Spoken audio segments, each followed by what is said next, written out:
সুপ্রিয় দর্শক, আসসালামু আলাইকুম। রোজা রাখে আমরা কিভাবে বিভিন্ন রোগ থেকে মুক্তি পেতে পারি সেই বিষয়টি আমি এখন বিজ্ঞানের ভাষায় আলোচনা করব। আমরা যখন প্রয়োজনের অতিরিক্ত খেয়ে ফেলি তখন আমাদের যকৃতে যে শর্করা থেকে গ্লাইকোজেন, আমিষ থেকে অ্যামিনো অ্যাসিড, চর্বি জাতীয় খাবার থেকে ফ্যাটি অ্যাসিড, গ্লিসারল রূপে যকৃতে যে জমা থাকে।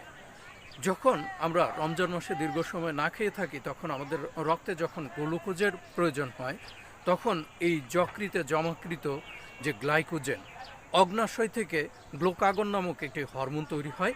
এই হরমোন গ্লাইকোজেনের সাথে বিক্রিয়া করে গ্লুকোজ রূপে রক্তে ফিরিয়ে দেয় এবং যখন যকৃতে গ্লাইকোজেনেরও ঘাটতি পড়ে তখন নন কার্বোহাইড্রেট, অ্যামিনো অ্যাসিড এবং ফ্যাটি অ্যাসিড, গ্লিসারল থেকে গ্লিসারলকেও গ্লুকোজে পরিণত করে রক্তে ফিরিয়ে দেয়।